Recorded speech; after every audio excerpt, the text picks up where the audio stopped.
Hello everyone, welcome to today's webinar brought to you by Trade in collaboration with Bursa Malaysia. Today's our title is Kenanga Oil and Gas Sector Outlook, Understanding the Fundamentals of Black Gold. All right, so today we are going to delve deeper into the outlook for the oil and gas industry.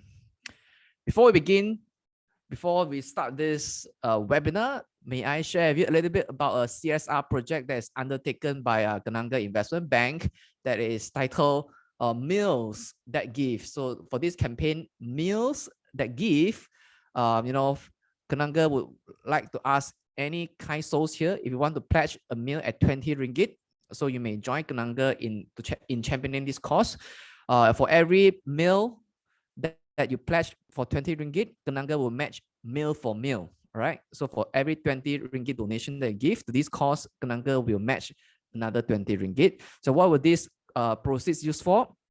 So this proceeds will use to sustain employment opportunities for the disabled employees at Cafe Includes. Right. And it also provide training and development to the disabled employees at Cafe Includes. And for the meal that you pledge, right, it will give out to the children in need for 3 rumah kebajikan. All right. So if you want to join this campaign, if you share the Kenanga cause in championing this to help disabled employees in Cafe Includes, you may scan the QR code here on the right hand side corner. All right, and then it will take you to the fundraising campaign. That's where you can make a donation as little as 20 ringgit. All right, so. All right, thanks for joining this session that is titled Kenanga Oil and Gas Sector Outlook. As usual, disclaimer. So whatever we share in this webinar is only for educational purpose. So in no way that I give any recommendation for you to buy or sell any listed companies that should be mentioned here. So if you decide to make any investment decisions, you are 100% responsible for all your investment risks. All right. So today we are very humble and honored to invited the senior equity analyst from the Kenanga Research, Mr. Stephen Chan, to join us in this Kenanga Oil and Gas Sector Outlook to talk about the fundamentals of black gold and its outlook. All right. So ladies and gentlemen, please help me to welcome Mr. Stephen Chan. Stephen, thanks for joining us. Hello. Hi, everyone. Hi. Yes, can hear you. Yes. Looking good. Yeah, hope everyone can hear me, yeah? Yes, can hear you. Right. All right, you may go ahead and share your screen. Okay, sure.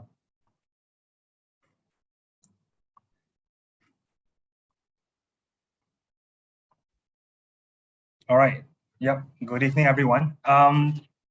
So the oil and gas sector, yeah, I understand the oil and gas sector can be quite a complicated sector, quite a challenging sector to understand, right? There are many macroeconomic factors involving that impacts oil and gas. There is many geopolitical factors that impacts oil and gas, and I think some of you investors, have noticed how come some oil and gas counters move and some oil and gas counters don't move, right? So it is not one of the easiest sectors to understand. I admit that, and I think throughout this seminar that we have this evening, hopefully by the end of it, you guys have better understanding of the fundamentals of oil and gas. What are the drivers that move oil prices? What are the drivers that impact stock prices as well, and which stocks would move under what conditions, which stock would move under what conditions, that so on and so forth, right? So without further ado, I'll kickstart my presentation. The table of contents. What are the topics that we're going to cover tonight, right? I think we'll start off with the history and overview of crude oil prices. Where did we come from, and where are we today? And as you all know, current oil prices are very high. It now is hovering above $100 per barrel. And we also take a look into what is the key factors driving the current high oil prices. We'll discuss on the long-term relevancy of oil and gas. We'll take a look at what is our oil price outlook, as well as the sector overview and outlook. And of course, we will wrap up with some of our stock picks as well, right? Just a brief history on oil prices, right? If you look at this chart, we started off last decade, right? Mostly in 2011, 2012, oil prices were hovering steadily well above $100 per barrel, all right? So back then, you know, it was the good old days. Moving to 2014, there was an oil price crash, right? And this oil price crash was mainly attributed to the emergence of shale oil, and the reason being is mostly because of technological advancement that brought down the break-even prices of oil at that period of time. OPEC started to limit productions somewhere early 2016, and that at least put a floor to oil prices, right? And for the next few years, we see oil prices being a bit more steady. The second crash over the last, let's say, 10 years or so, came from the COVID-19 pandemic. So the first half of 2020, right, oil prices crashed down. I think Brent down to as low as 20, and if you look at WTI, it actually went down to even negative territory. Again, OPEC came in and limited productions, and that at least put some support for oil prices as well. And as you all know, earlier this year, there is a full-scale Russian invasion of Ukraine, right, which further drove up oil prices to $100 per barrel to what it is today, right? So this is just a quick overview of the history of oil prices, right? Just zooming in on the first oil price crash, right, of 2014, right? Why did oil prices crash back in 2014? You can look at this graph. This graph essentially shows the average break-even price of oil throughout the years, right? It started off 2013. The average US shale break-even was above $70 per barrel, right? As technological advancement continues to improve, right, the break-even prices of US shale has been gradually brought down, and until when we reached towards the end of 2016 or 2017, it was as low as just above $30 or even $40 per barrel, right?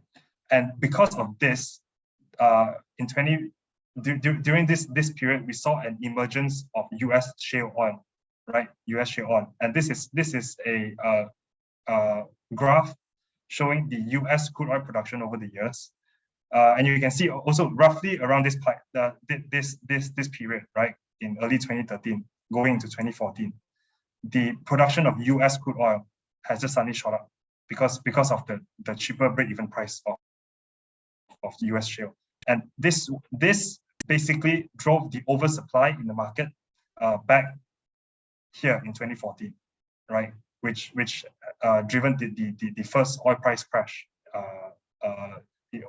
over the last 10 years or so, right? And if you look at the breakdown of oil producing countries in the world, US is actually the biggest oil producing country, right? It contributes about 20% of global oil production, right? OPEC en bloc, meaning as a group, as a coalition, they are the largest oil producers. But of course, this is not a single country. This is a collection of multiple countries, right? So that's why when we are looking at oil prices, we always see what OPEC is trying to do. Whether are they trying to increase production? Whether are they trying to limit production? And the reason being because OPEC being the largest oil producers in the world en bloc, whatever they do has a significant impact towards the direction of where oil prices are going, right? If you look at former Soviet Union, it's about 13% of global oil production. Of course, former Soviet Union includes several other countries aside from Russia, right? So Russia alone contributes about roughly 11% So the other countries, let's say about 2%. So just bear that in mind. Russia is about 11%. OPEC is the largest, and as a country, US is the largest crude oil producer in the world, right? If you look at the breakdown, you might be curious, where does Malaysia stand? Malaysia contributes roughly about 500,000 barrels per day production, so is less than about 1% of oil production, global oil production, right? Just a breakdown of the oil producing OPEC countries, right? OPEC, as you recall, OPEC is the largest oil producing coalition. As a coalition, OPEC is the largest producing oil producing in the world, right? If you look at this, Saudi Arabia, of course, by far is the largest. Hence, OPEC tends to follow. Saudi is like the big brother, right? So OPEC tends to follow the direction of what Saudi is trying to do, because it exerts a huge influence towards the other members of OPEC, right? The other notable ones are Iraq, Iran, UAE as well. All right. What is driving the current high oil prices, right? Of course, the main reason for the current high oil prices is the Russian invasion of Ukraine, which caused high uncertainty in oil supply, right? And as I mentioned earlier, Russia makes up of roughly 11% of global oil supply. It supplies roughly about 25% of the Europe's oil and 40% of the Europe's gas imports, right? So Europe is very, very reliant on Russian oil and Russian gas. And hence why the invasion has actually caused a very, very high uncertainty in where these supplies are going to come from going forward. In combination of these factors, OPEC also has been very, very slow to increasing output, either through reluctance, probably politically driven, but also mainly because of underinvestments over the past 2, 3, 4 years, right? Because of these underinvestments, there is a lot of OPEC capacity that is currently deemed inaccessible because they have been very under-maintained over the last few years, and the sudden ramp up of production by OPEC has been rather challenging, right? Of course, in a post-pandemic era, as we transition to an endemic phase of COVID, right, there is a steep recovery in demand as well. And this has driven crude oil inventories to a low. And low crude oil inventories tend to amplify the potential of oil price volatility, and hence why it drives up the higher prices. And I think we just take a deeper look into a few of these points here. If you look at the demand of oil and gas, crude oil going forward, right? Pre-COVID, pre-pandemic, demand supply roughly balances out at about 100 million barrels per day. Okay, during the peak of the pandemic in the first half of 2020, oil demand actually dropped to as low as 56, 57 million barrels per day. Then we see a V-shaped recovery, right, all the way until today. And going forward, if you look at the demand forecast, this is given by the EIA, the demand forecast, it looks like 2023's demand is expected to actually exceed pre-COVID levels, right?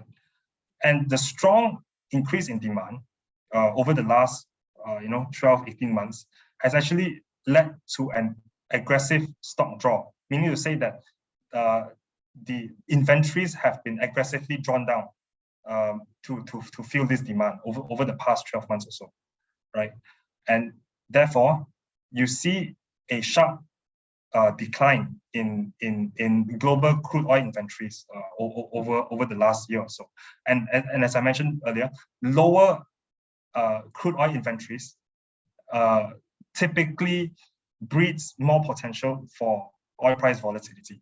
And if you look at based on the increase in production, right, and the increase in demand, yes, there will be a gradual build-up of inventories over the next 1 or 2 years, but it is still below the 5-year average, pre-COVID 5-year average, the average from 2015 to 2019. So I think the conclusion of this slide is that for the next 2 years, crude oil inventories globally will still be at a low, hence which again breeds volatility, right? If you look at the European countries that are reliant on Russian oil, right, you can see some of these names here. I'm not going to list it down, just as a reference. The countries that are reliant on Russia's gas exports, right? So Germany is one of Russia's is actually one of the Russia's biggest customer before the Russian invasion of Ukraine, right? So Germany, I think based on latest statistics, Germany before the war was, I think, about over 50% of Germany's gas came from Russia. And just to recap, roughly about 40% of total Europe's gas actually came from Russia, right? And if you look at which countries are still buying fossil fuels from Russia over the last couple of months, even after the war, even after the war started, right? Which are the few countries that are still buying? Of course, China is number one. Germany is still aggressively buying, right? Because then, as I mentioned, Germany was very reliant on Russian oil and Russian gas. Italy is still buying as well. Netherlands, Turkey. So a lot of European countries, even after the war had started in February, over the last 4 or 5 months, right, they are still buying fossil fuels from Russia. And I think this is a very important point that I think I will further elaborate later on. If you look at the reductions of countries over the last couple of months, right? This is the May numbers versus the February to March 2022 numbers, right? Of course, US has no longer buy any import from Russia.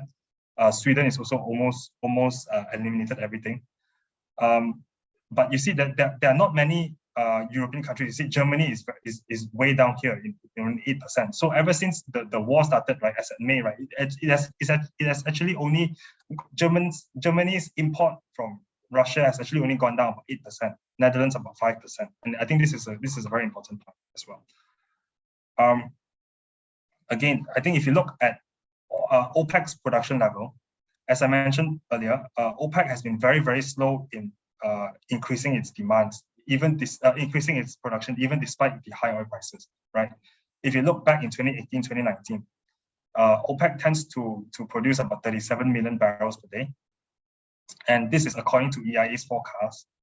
EIA is expecting OPEC to actually cap out at about 35 million barrels per day, right? Going into 2022, 2023. Hence, they are still very slow in increasing their productions.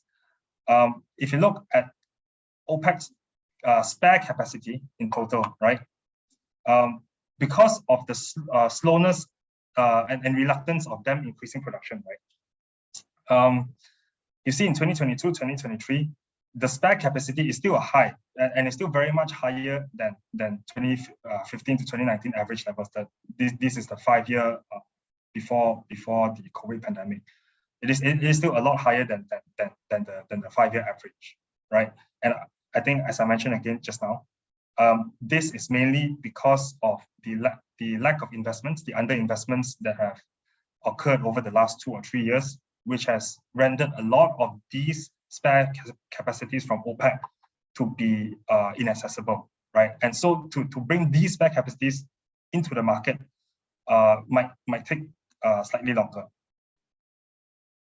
Right. So the oil price outlook, assuming status quo, and I think we have to establish some sort of a base case assumption here. So status quo meaning assuming that the Russian-Ukraine war continues to go on.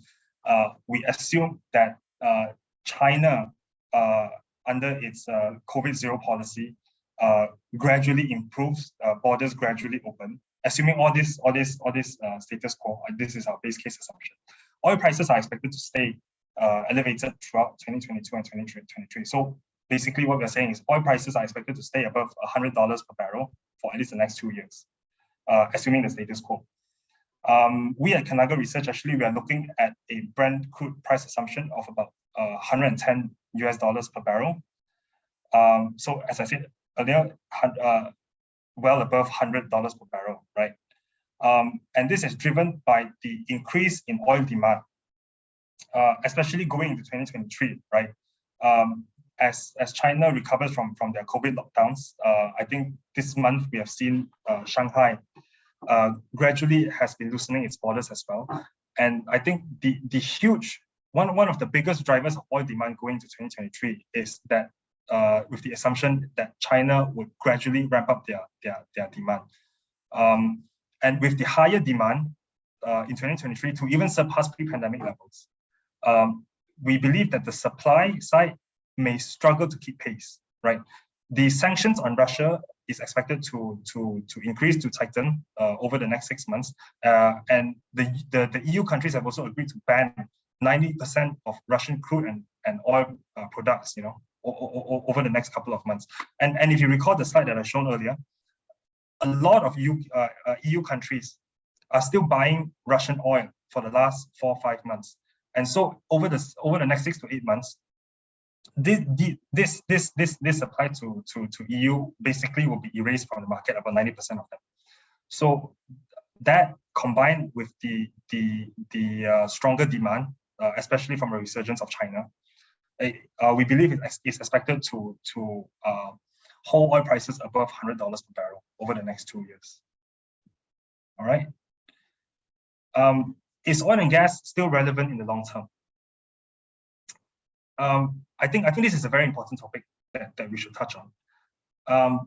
Yeah, because if you don't think oil and gas is relevant, then I think, you know, there is no point you know, looking at the sector, right? And I think that you know, over the last few years, the emergence of cheaper and cheaper renewable energy, you have seen news, you know, Tesla cars, electric vehicles and whatnot, right? So there is a lot of argument that whether or not, you know, over the long term, over the next 30, 50 years, are we still going to be reliant on oil and gas? If you look at this graph is a long-term projection of energy consumption by fuel. And basically what this means is that by 2050, we still foresee that oil and gas or petroleum and natural gas will still remain the most consumed source of energy from now until 2050, right?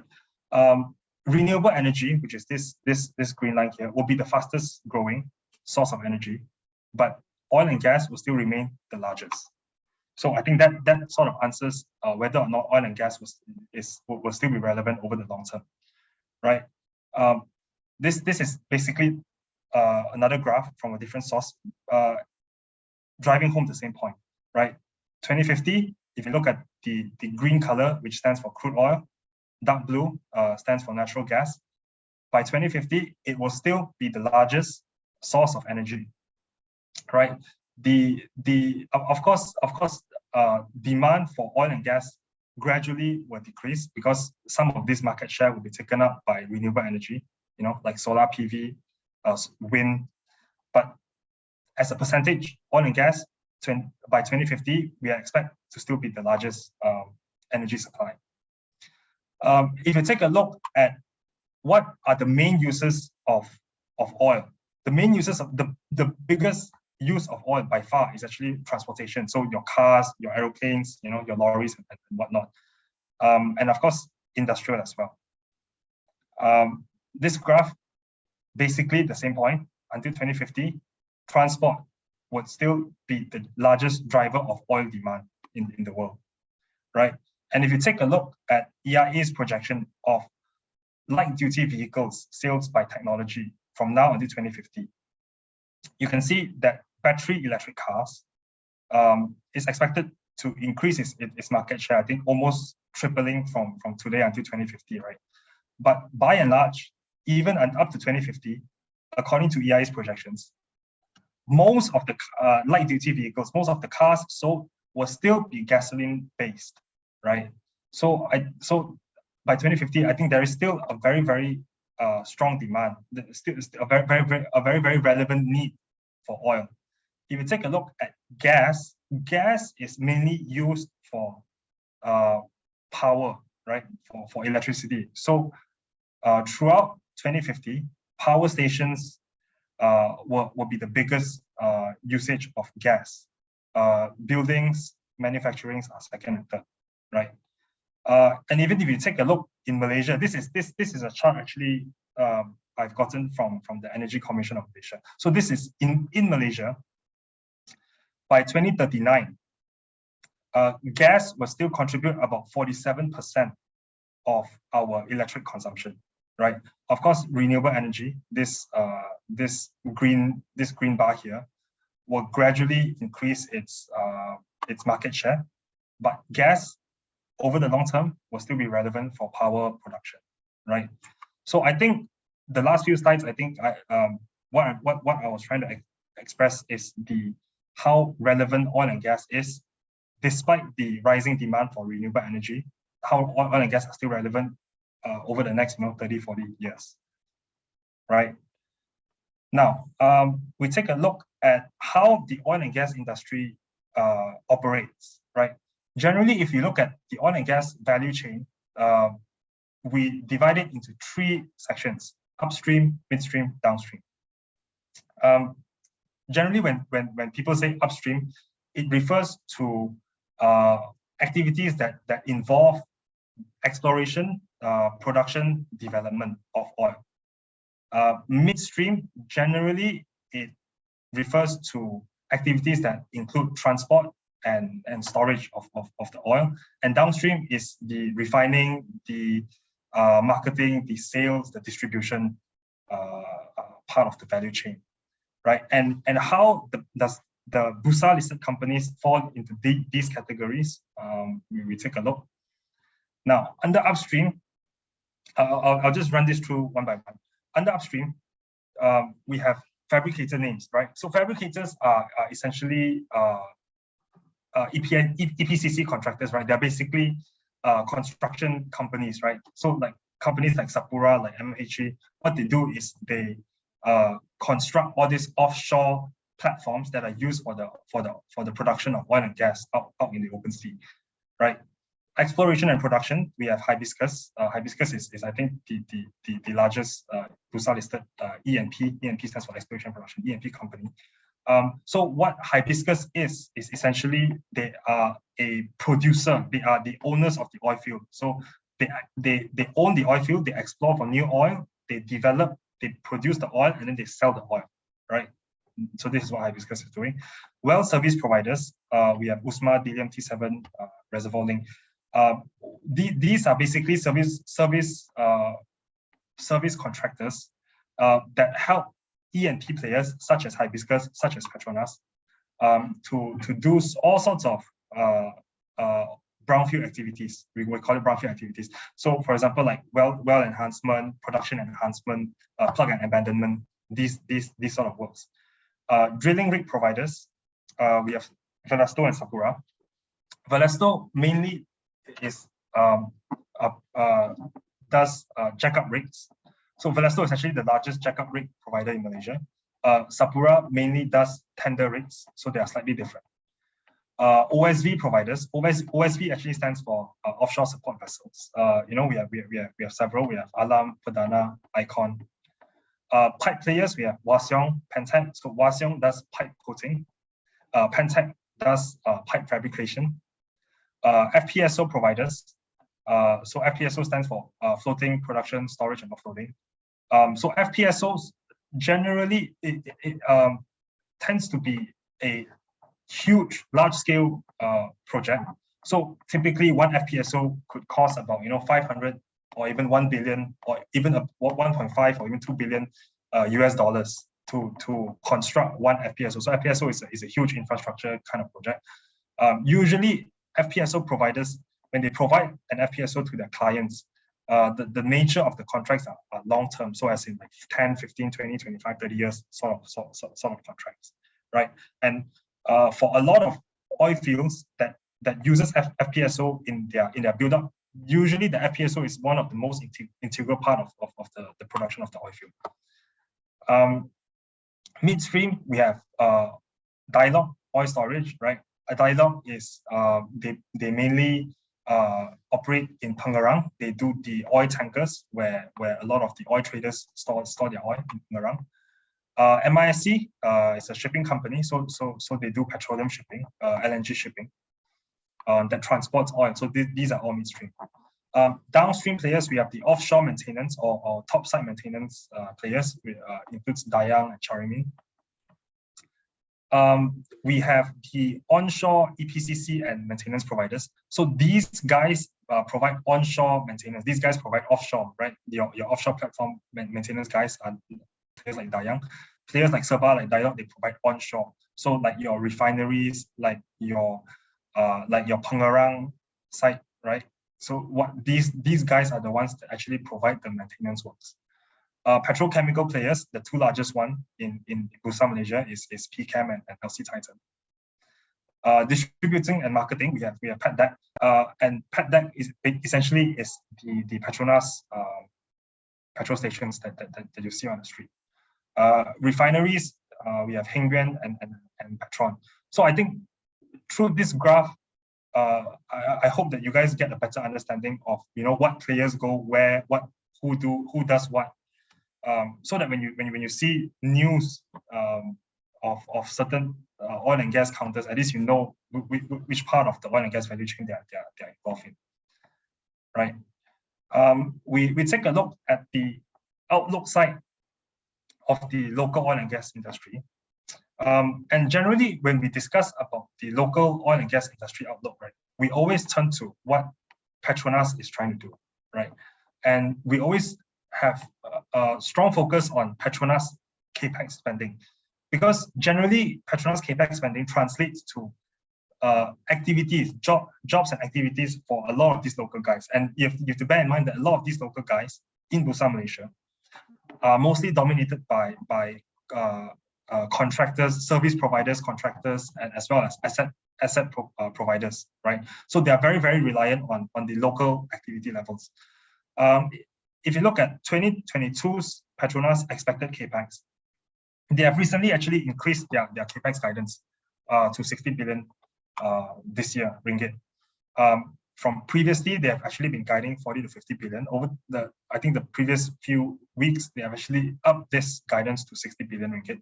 And 60 billion ringgit, if you see year on year, is actually almost double, right? 2021 to 2022. 2021, they actually do about 30 million. So 2022, we expect 60 million. And 60 million is the highest since 2015, 2014. And remember 2015, 2014 is when oil prices were still trading at $100 per barrel. So over the last 5-6 years, 2022, we are expecting to see one of the strongest Petronas capex, right?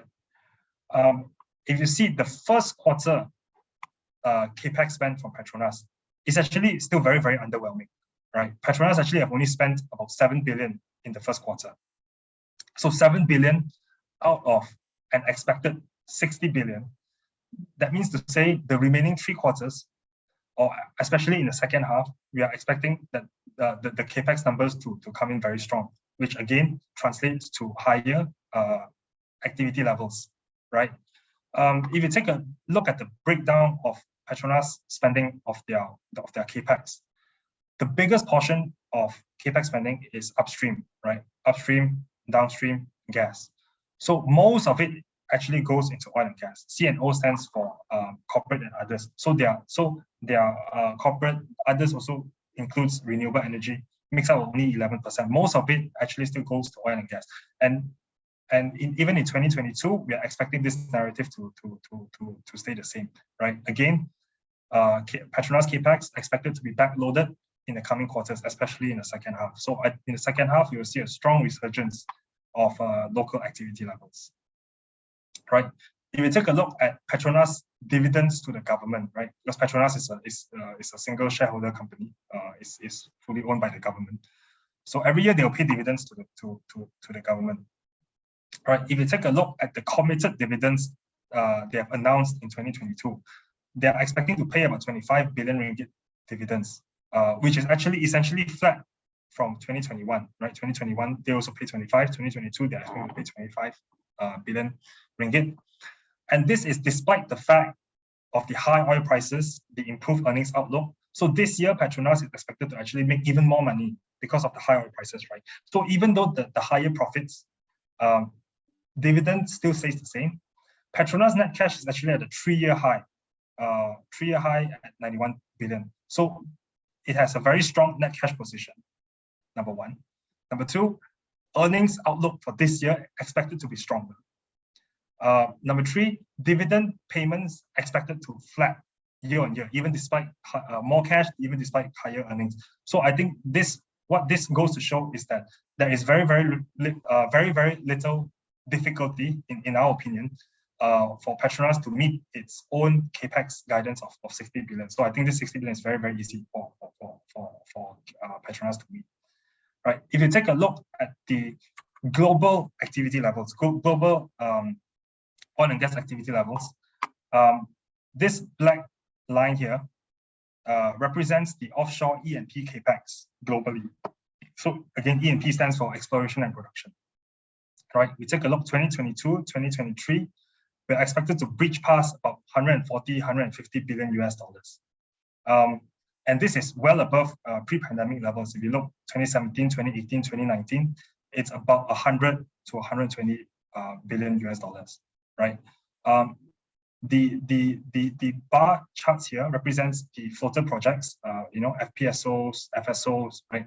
And you see the amount of project awards expected in the next few years is also anticipated to increase, even surpassing pre-COVID levels. So I think the conclusion is that both globally and locally, driven by Petronas, activity levels are expected to recover in the next coming years.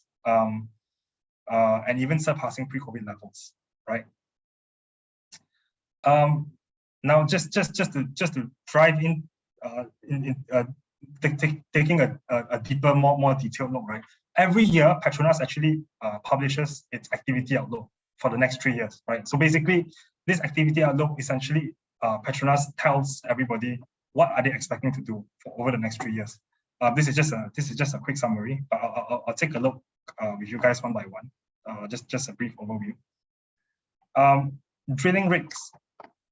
So the drilling rigs in 2022, 2023, largely, especially for jackup rigs, JUR stands for jackup rigs, are expected to stay flat. And as you can recall, I mentioned Velasco is actually the biggest jackup rig provider in Indonesia. So largely to stay flat. Velasco has been actually loss-making last year. So with demand expected to stay flat, most likely they'll be loss-making also going for the next 1 or 2 years, right? You take a look at offshore fabrication. Again, the base case scenario doesn't look very promising, right? For the next 2 years, the planned, the actual activities in 2021 only came in at 6. Next 2 years, we're looking at 5 and 2. So again, the fabricator names probably not going to benefit from the Petronas activity outlook. Floater projects, there were basically none last year, and only one in 2022 and one in 2023, according to the base case. And floater providers are essentially Yinsen, MIC, Bumi, Yamada.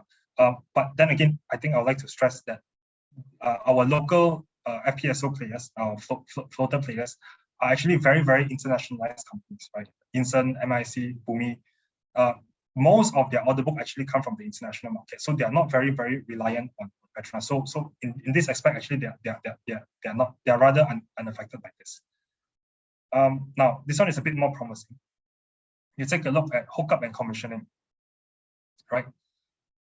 We are expecting to see, according to Petronas, a jump up in demand in 2022 versus 2021 levels. And hookup and commissioning, Dayang, Charimin, Dayang is especially Dayang.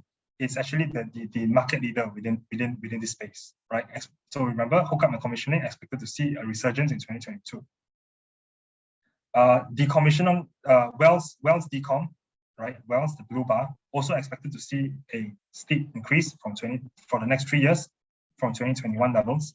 And wells decom, the company that does this is USMA, but then again, USMA does a lot of other things. So wells decommissioning is just one small part of the business.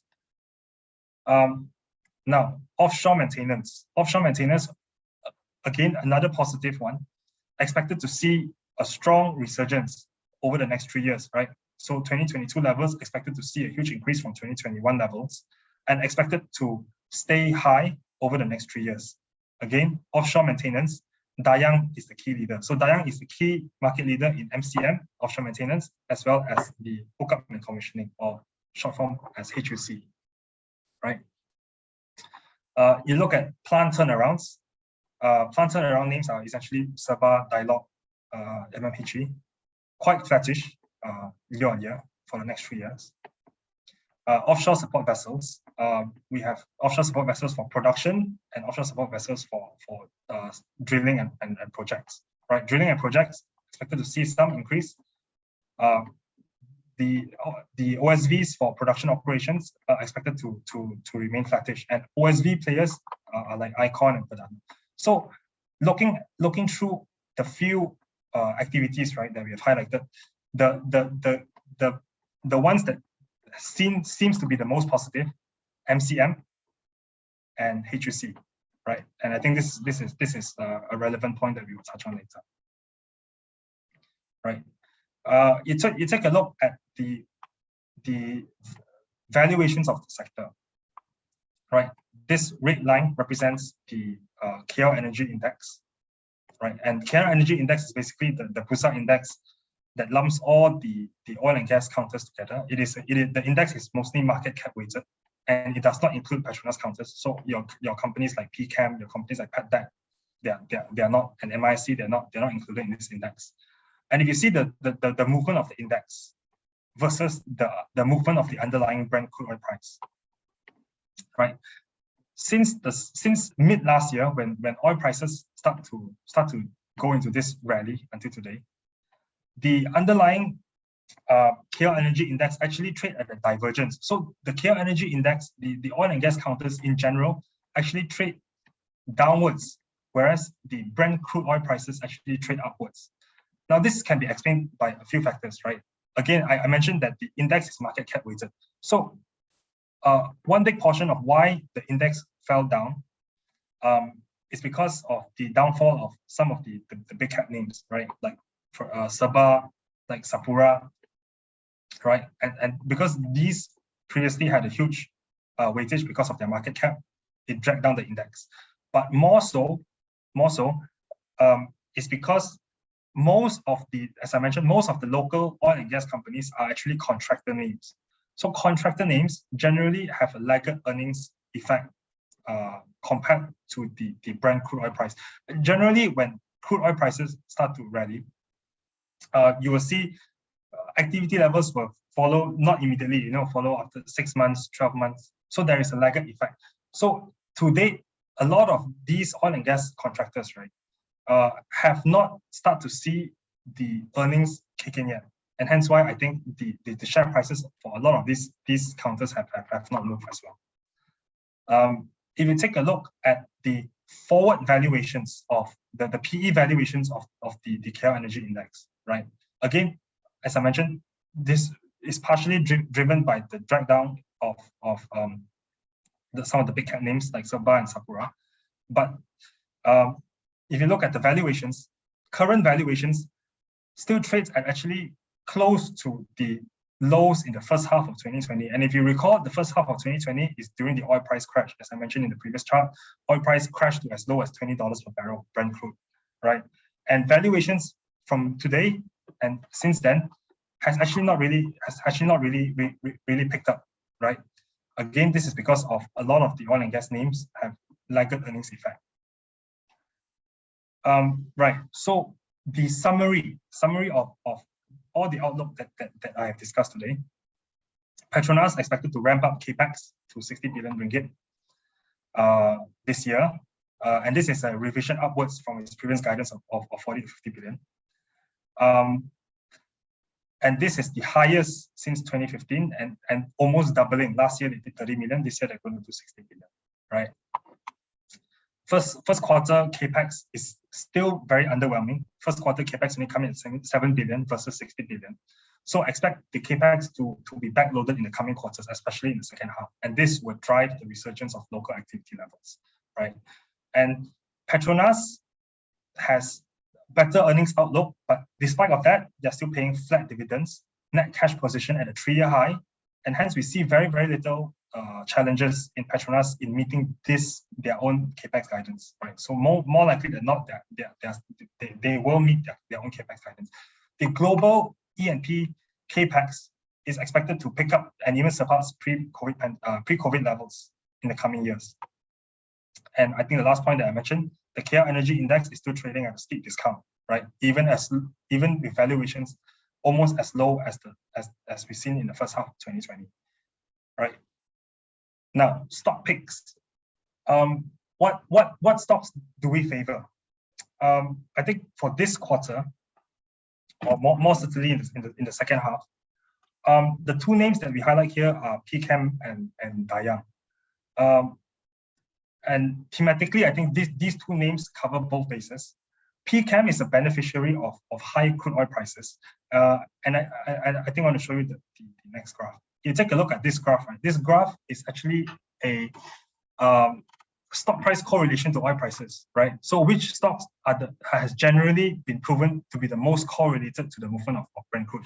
And you take a look at the first two names, PChem and Hibiscus. So PChem is actually the most correlated stock to oil prices. Hence, with us expecting oil prices to stay elevated over the next 2 years, PChem would definitely benefit, right? PChem also benefits from more stable and better margins versus its peers because of the favorable feed cost arrangement. Essentially, what this means is that they procure their feed stock at a fixed cost from Petronas. Hence, the higher oil prices would directly translate to higher earnings. Dayang, I previously mentioned, Dayang is actually the market leader within the MCM and HUC space, right? And when we look through the Petronas activity outlook, we have highlighted the MCM and HUC space to be the key winners in this round of the Petronas activity outlook for the next 3 years, right? And Dayang is a play on this. They are the market leaders. The next 2 quarters, we are expecting earnings to be strong. Dayang's vessel utilization in the first quarter actually came in at only 25%. And over the next 2 quarters, in the second and third quarter, we're actually expecting vessel utilization to go up as high as 70 to 75%. So 70-75% for the next 2 quarters versus first quarter only 25%. So these two, I think it covers both bases. One, PChem, the play on oil prices. Dayang, a play on the recovery of local activity levels. Right. Other names that we like includes Yinsen, Dialog. These are for their long-term resiliency, right? Yinsen is as I mentioned, is an FPSO player, and FPSOs generally have very, very long contract tenures, right? 15, 20, 25, 30-year contract, which makes Yinsen's earnings base very, very resilient, right?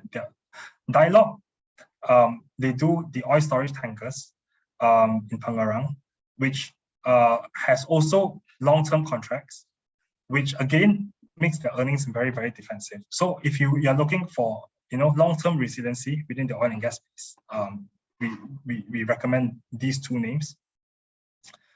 Recovery play is USMA. Now USMA's share price, right, have been bashed down quite severely over the past few months, right? And we believe that this makes its risk to reward ratio very, very favorable, right?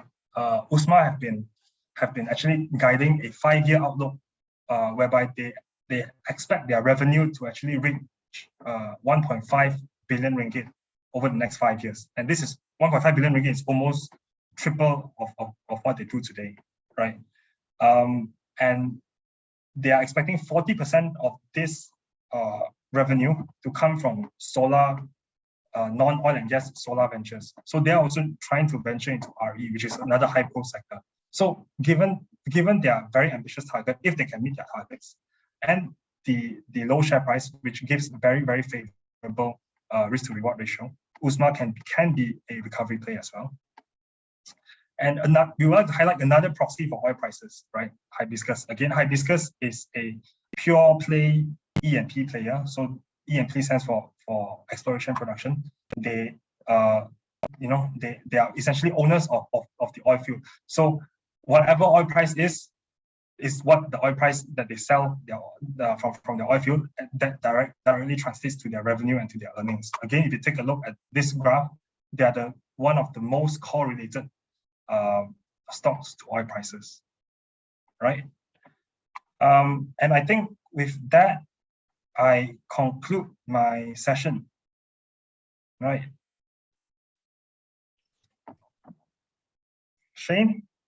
Yes, thank you so much, Stephen, for sharing with us the Kenanga oil and gas sector outlook session. All right, so I think many of us here have learned a great deal about the outlook that you projected. So if you have any questions you want to ask our speaker today, please write them in the Q&A box here. Now, of course, those questions in relation to geopolitics or politics, right? May not be able to address adequately lah.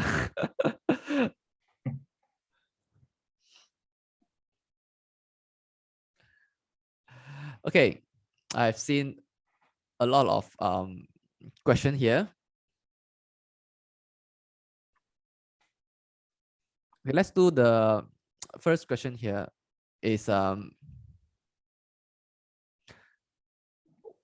Is Hibiscus having tax issues with the Sarawak state government? No comment. Okay, can't comment. Okay. Okay. So the next question is,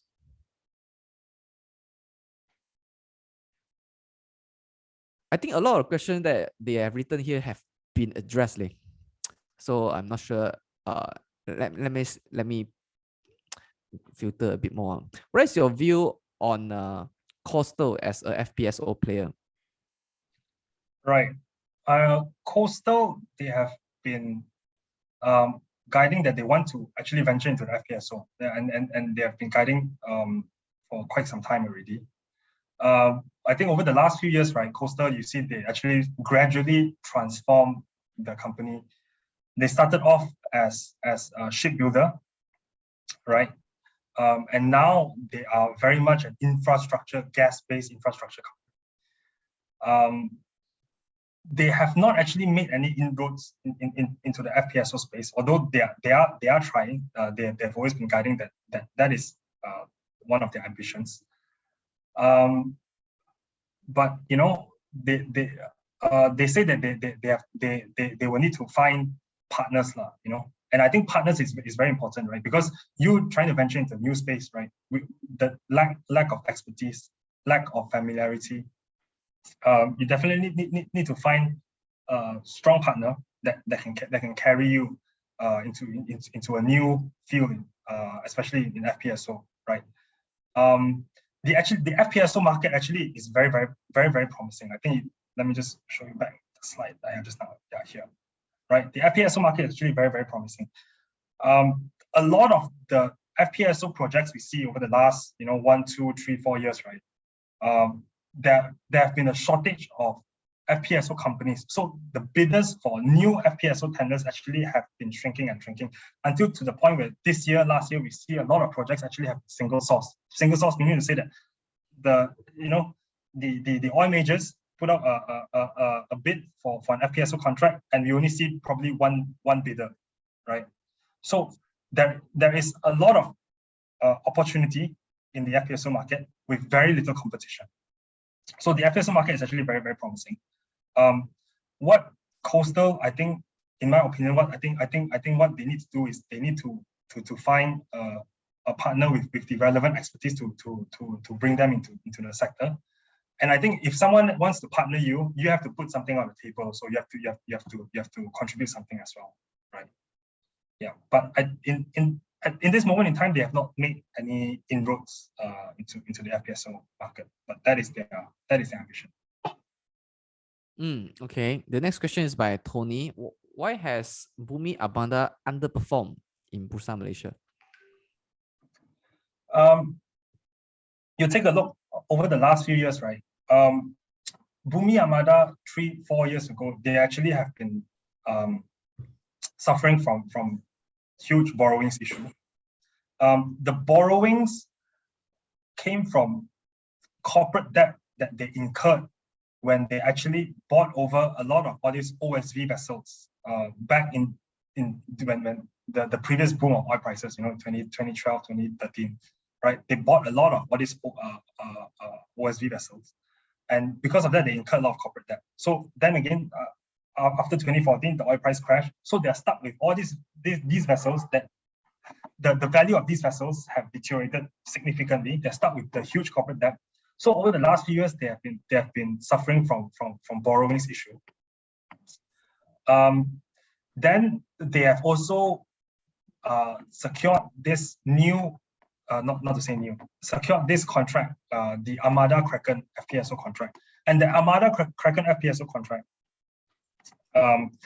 was also faced with a lot of operational issues even before it started. So even the startup also managed the startup also got delayed. They also got penalty by the clients. And I think that also dragged down a lot of their earnings the last few years, right? Before 2020, let's say 2018, 2017, 2020. The slow startup of the Kraken, and Kraken is their biggest project to date that they have taken on. The slow startup to Kraken, the high debt that they have inherited over the yesteryears, basically had bogged them down. And if you look, you compare Bumi Armada against another FPSO player, for example, like Yinsen. Yinsen doesn't have that huge of a corporate debt, right? Most of Yinsen's debt are actually project finance. Project finance meaning to say that the borrowings are actually tied to the long-term FPSO contracts, and they are non-recourse, guaranteed by the underlying asset, guaranteed by the cash flow of the long-term contracts. So Yinsen's balance sheet in this example, Yinsen's balance sheet is actually much more concrete compared to Bumi's, right? So the last few years, I think, since 2019, 2020, they have managed to, Bumi Armada managed to secure an extension of their loan. They managed to refinance the loans. The bankers basically gave them an extension. And slowly they have managed to dispose of all their OSV vessels. Not all, but most of it have already been disposed. They recoup a lot of cash back. The last few years, the Kraken project also have slowly been improving. And that has also led to, like, the last two years or so, cash flows to have improved. So now Bumi Armada has essentially emerged from the mud where they see over the last few years, right? And I think going forward, management has been guiding that, given that they have improved their balance sheet, they have improved their cash flows, they are now starting to look at tender opportunities, because as I mentioned, the FPSO market is actually very, very attractive. So they also want a piece of it. Previously, they could not participate because of their balance sheet, because of all these borrowings, because of them very busy with all the operational issues with Kraken. But now, since all of these problems have more or less been solved, of course, the borrowings are still there. Borrowings are still there, but have gradually have gone down a lot over the yesteryears. And so now they're actually eyeing expansion, so tendering for new jobs. And I think we can see, if you read some of the industry news, they have actually been tendering as well. Yeah. Okay, thanks, Stephen, for clarifying. Okay, the next question is by Jane. Are those upstream companies are those upstream companies generate better profit than the midstream and downstream companies? Wow, it's a very because it's a very loaded question, right? Because like upstream, as you look at this graph, right, upstream covers a lot of value chains.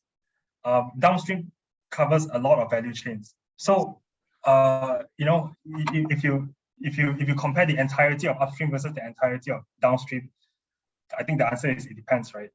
Of course, generally, just a broad generalization, you see a lot of these upstream names have actually struggled over the years, right? Names like Sapura, right? A lot of the OSV players, because these are asset-based players, right? They buy over the yesteryears. They have to own these assets. They have to incur debt, own these OSVs, and because of that, their balance sheet has been brought down. And when the oil price crash, they're stuck with all these borrowings. So generally, names like Alam, names like Perdana, names like Icon, all these names, OSV players, right? All these asset-based, as well as Sapura, Velasco as well, under drilling, okay, so Velasco as well. All these names have actually, over the last 5-6 years, have undergone some form of fundraising, some form of corporate debt restructuring, right? Because it has been proven very, very difficult, because the nature of the business is very asset-based, right?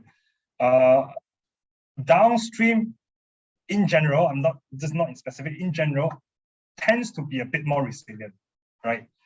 The nature of the business. You look at downstream, it includes players like PetDeck, like for example, PetDeck, they do the distributing and marketing. So essentially, it's your petrol stations, right? So regardless of what oil prices, we also need to pump petrol. PChem, LC Titan, petrochemical players, regardless of what oil prices, we also need to use petrochemicals, right, for our daily use. Dialog, right, their offshore storage, their onshore storage facilities, long-term contracts, also generally very, very stable. So yeah, I think just generalizing, downstream over the last few years tends to have a bit more resiliency in terms of their earnings compared to upstream, historically. Of course, this is very, very, very generalizing, a broad question. Okay, thanks, Stephen, for sharing your view. Since you mentioned about Sapura, so Kai Yong has a questions. If one day Petronas build out Sapura Energy, so what do you think is the effect to the market? It's a very, very good question. My opinion on Sapura, right? You see, Sapura has just recently been classified as PN17, right? Their auditors have actually expressed material uncertainty over its going concern, meaning to say that the auditors themselves don't believe that your business can continue running. Sapura's debt is as high as about 10-11 billion ringgit. And all of it, if you look at their balance sheet, all of the borrowings are actually classified as short-term debt, right? Last year, the fourth quarter of last year, they took a massive impairment, essentially wrote down 99% of their book value, right? So for all intents and purposes, their book value is almost zero. Their debt is huge. In the balance sheet, all classified as short-term. PN17, uncertainty over its going concern. My view on Sapura is that it definitely needs some sort of white knight to come in, either through banks giving a haircut on the borrowings, the huge borrowings, Petronas or MOF or one of the GLCs, PNB or whoever come in and build them up. Because if not, I think if you leave Sapura, just to run its natural course, run its natural business, just take its own natural course. It's quite difficult. It's very, very challenging. Whether or not Petronas wants to do it, I think it's a separate matter. Yeah, I think it's quite debatable, whether Petronas wants to do it or not. Sapura's market cap now is about 600 something million. And as I mentioned, 10 billion ringgit debt is not a small amount. So whether or not someone out there has that huge of a money to give out, not just have the capability, have the intention to build them out also, right? Sapura, even if Sapura going to the bankers to loan money, right, for their working capital also is very, very hard. They actually have no access to credit facilities. And let's say even if Sapura does a rights issue at this moment, it's very hard to say who is willing to underwrite equity fundraising as well. So it's very, very hard. I think they definitely need some sort of white knight to come. Okay, thanks, Stephen, for sharing about your view on Sapura. Okay, so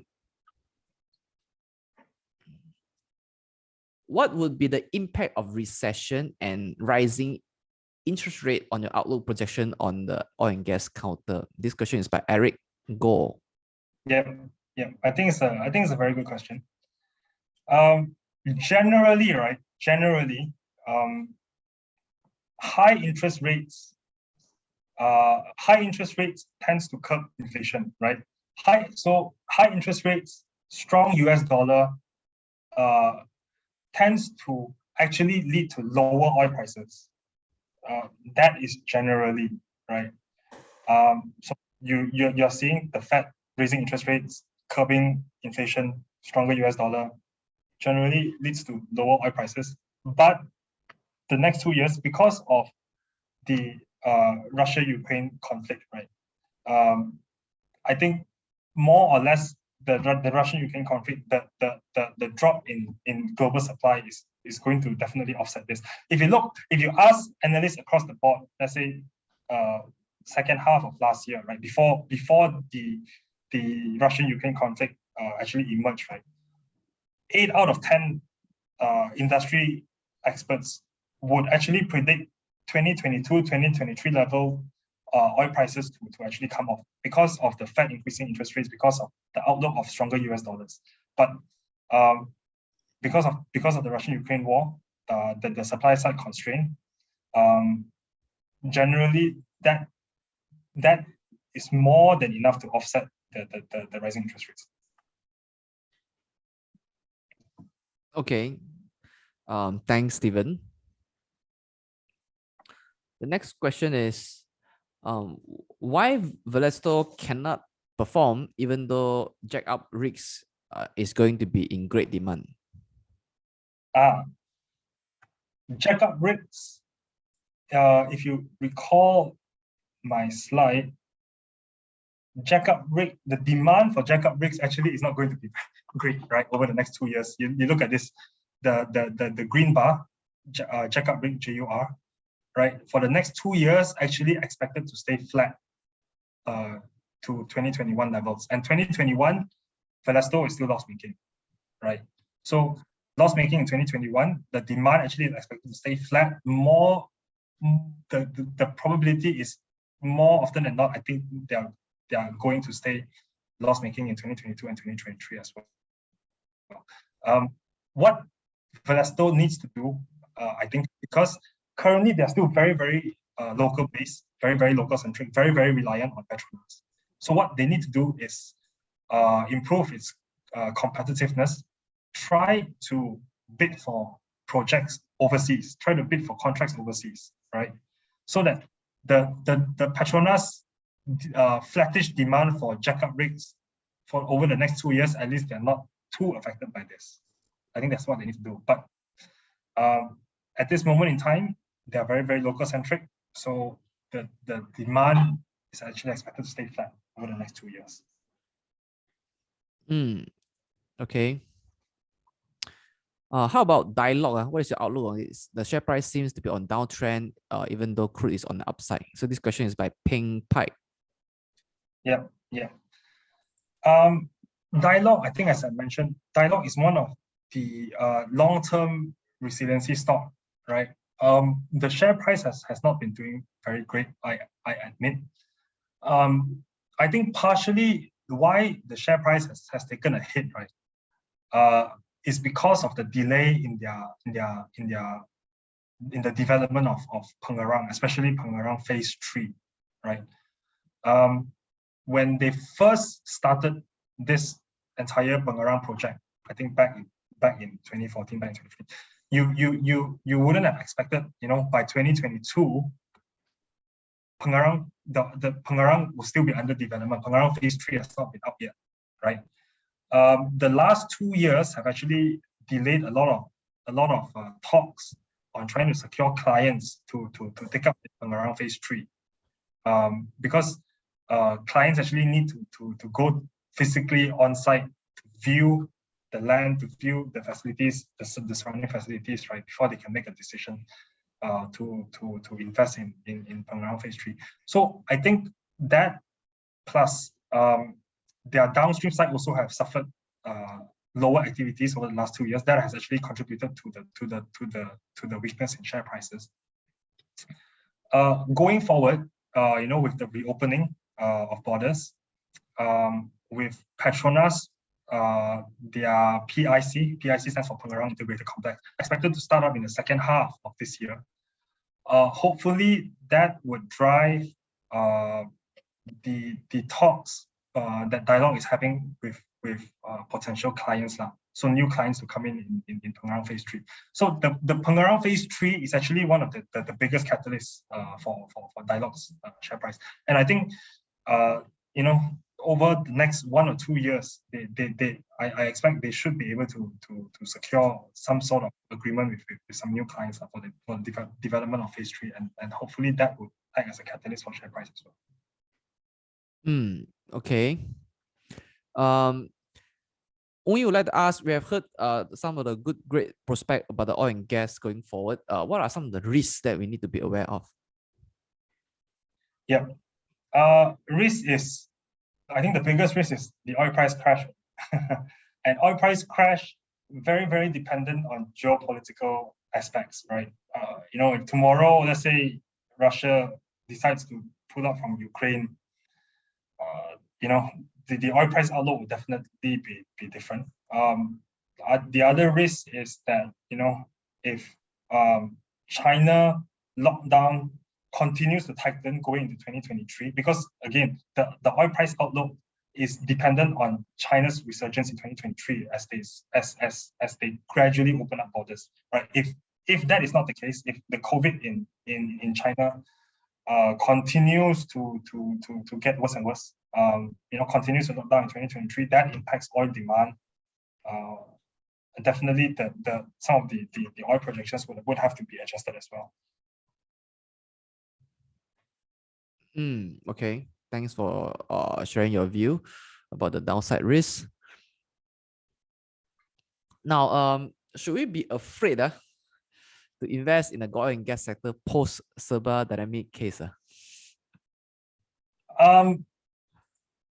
Actually, I'll answer yes, with a caveat.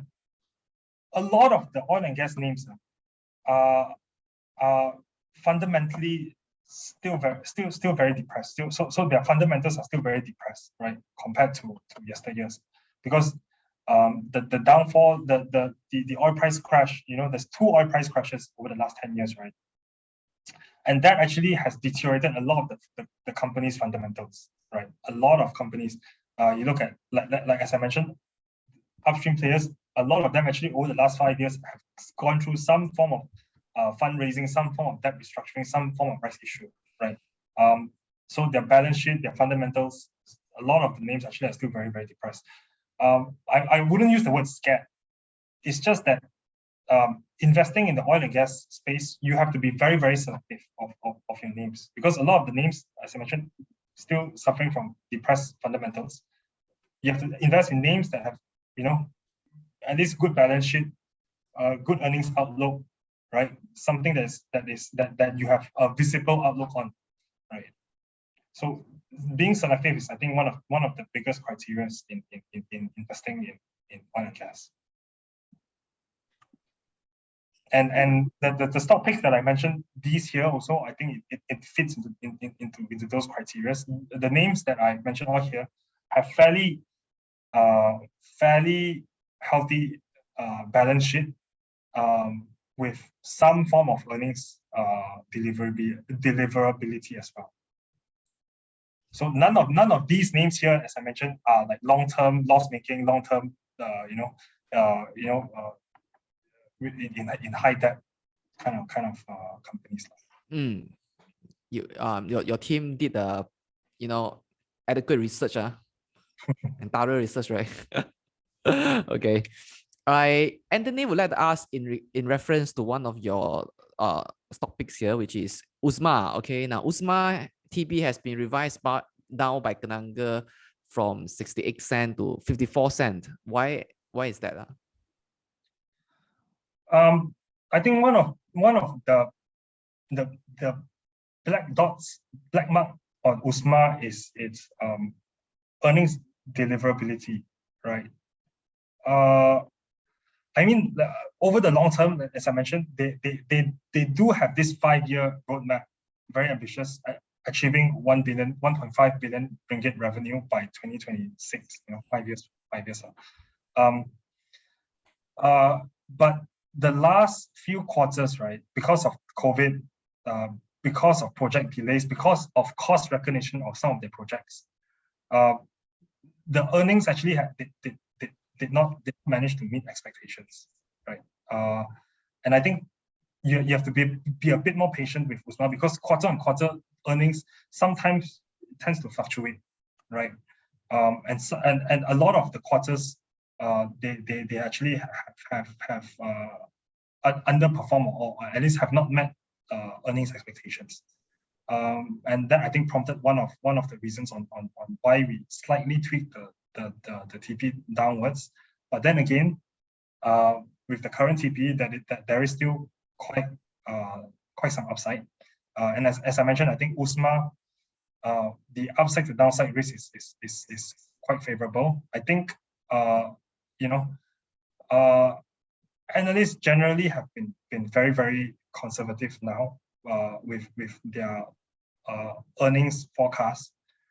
And if there is a chance that USMA can outperform, some of these earnings expectation, definitely is one of the re-rating catalysts. Of course, longer term, the re-rating catalyst is them managing to deliver their long-term targets, achieving 1.5 billion ringgit revenue in 5 years.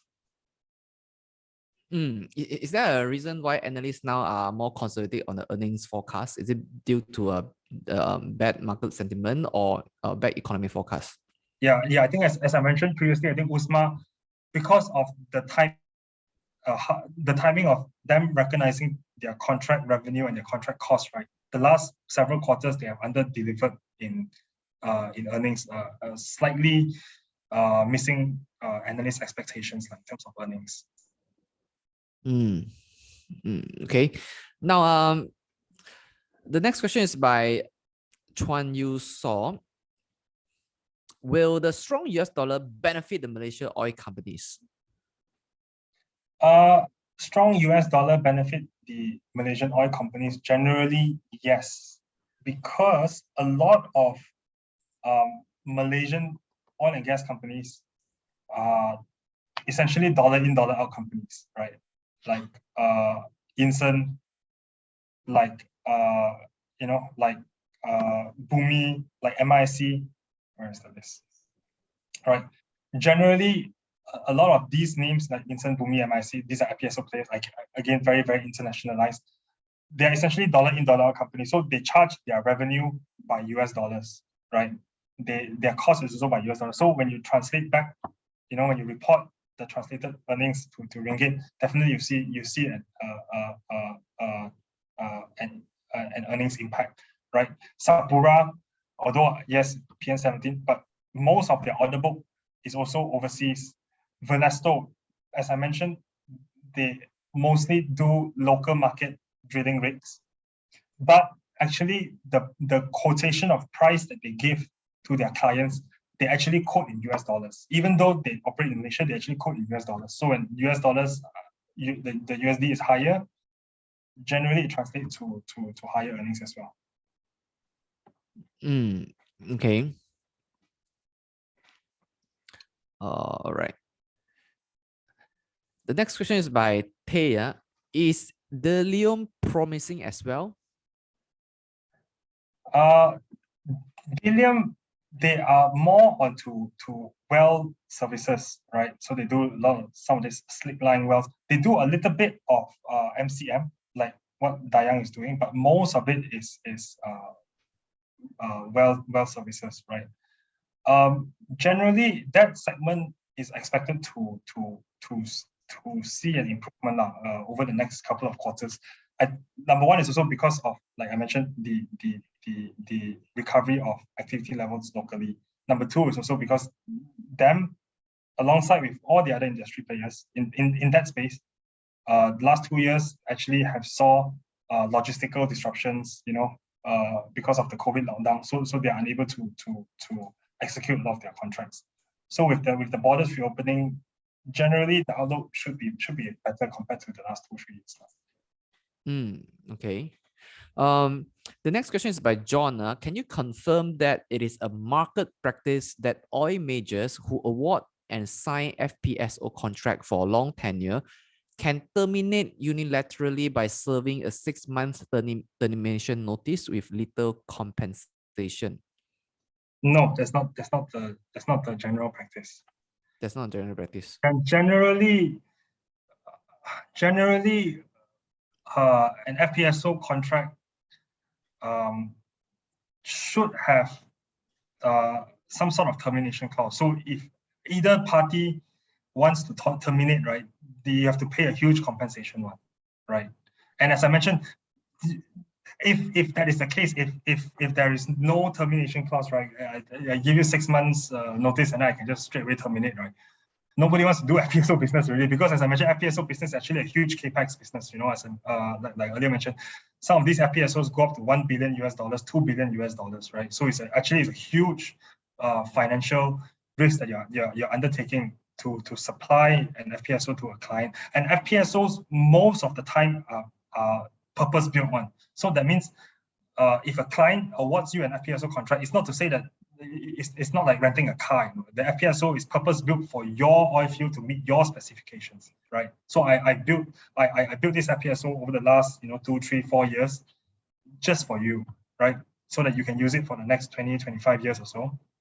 And yeah, if you just terminate without termination clause, then it's a very, very bad business to be in. So generally, no, that is not the market practice. Yeah, I learned that. I learned that after they finish the tenure, which is, when they're done with the exploration and production, so they will decommission the FPSO, right?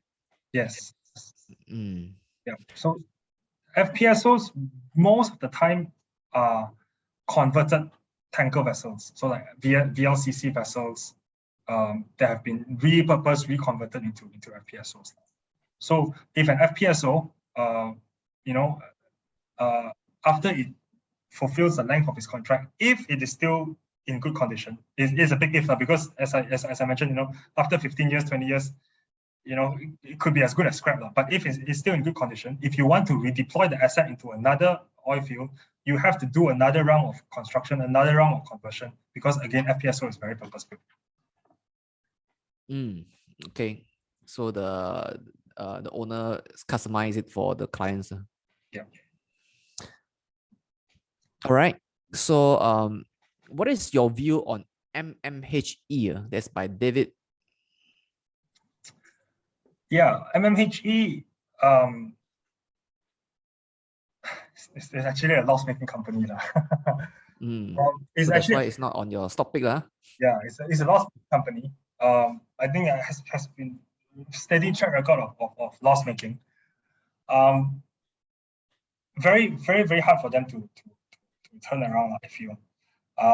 They, I think, need to do, or at least need to win a lot of projects. And I think it's also partially because of the nature of the business, right?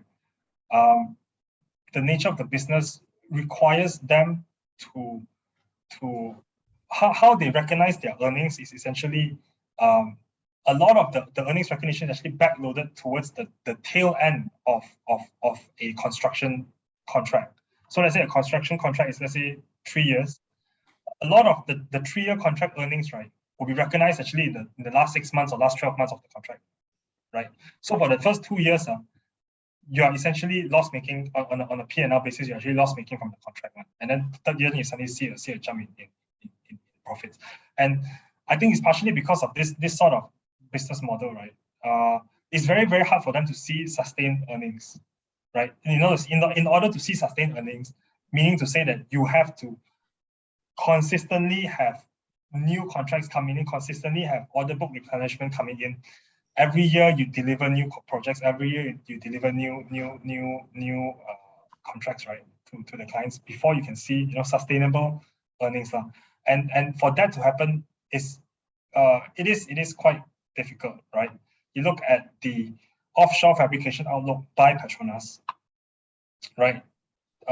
It's expected to decline over the next 2 years. So, yeah, I think it's a bit difficult to see any catalyst from MMG. Okay. Can you explain about what caused LC Titan share price not moving up? This is question by Yu Li. Yep. It's a very good question. Right. Let me see where's the chart. Okay. LC Titan, right? Main peer is PChem, right? These two are the biggest petrochemical companies in Bursa Malaysia. What's the biggest difference between PChem and LC Titan? PChem, they get their feedstock from Petronas at a fixed price. They are gas-based. LC Titan is naphtha-based. Naphtha is a product of oil. So LC Titan naphtha-based, PChem gas-based. So their raw mat is gas. One is raw mat is oil. PChem has, because being a Petronas company, they actually have a favorable arrangement with Petronas where they can actually secure their feedstock at a fixed price, right? So their earnings essentially is driven mostly by the petrochemical product prices, or ASPs, and average selling price, right? As long as petrochemical prices go up, because their cost is fixed, their input cost is fixed, petrochemical prices go up, they make more earnings. LC Titan is a bit more challenging because they don't have any favorable arrangement, right? Their feed cost is also based on market fluctuations one. So generally based on oil prices, right? Because it's naphtha based, so it mimics oil prices. So there is they suffer from the margin spread fluctuation, right? So the margin spread fluctuation between the petrochemical prices versus their naphtha or the naphtha feed cost price or the underlying oil prices. So if oil prices rise up faster than the petrochemical prices, they actually see a squeeze in margins. So sometimes you see, hey, how come oil prices go up? LC Titan actually make lesser money, right? It's because of this. Oil prices go up, their cost is higher. But if the petrochemical prices don't go up in tandem with the higher oil prices, then their margins will squeeze. So you see the earnings comparison between PChem and LC Titan, right? LC Titan last few quarters not making a lot of money because of the high feed cost, whereas PChem, completely different story, right? They're making huge profits. All right, thanks for making this distinction. So we got to observe the spread between their feed cost and oil price. Yeah. All right. Now FPSO companies are usually highly leveraged, and as interest rate goes up, right, will FPSO players such as Yinsen face significantly higher financial burden? Yeah, that's a very good question. Generally, the answer is no. Because yes, higher interest rate, but because a lot of these FPSO contracts are very long-term ones. So the FPSO companies, right, will favor visibility or favor stability. So what they do is they tend to do swaps, interest rate swaps. So whatever floating portion of their borrowings, they will swap out for fixed rates when they undertake a new contract. So they are quite protected in that regard. The only exposure that they might have in interest rates is the corporate debt side, means not the project financing, not the non-recourse type of loan, the working capital type of loan, right? Sometimes you need working capital to build a new vessel before you charter it to your clients. That one you may see you may see some impact from interest rates. But in general, the reason why FPSO players are very highly geared is because of these project financings, right? As I mentioned, $1 billion, $2 billion US sort of projects. That's why the gearing is high, and it's all project finance. Most of it is actually soft. Well, thank you so much for doing this very engaging question and answer session with us. All right, so I think we shall conclude this Q&A session with, I think all of us here have learned a great deal from this session.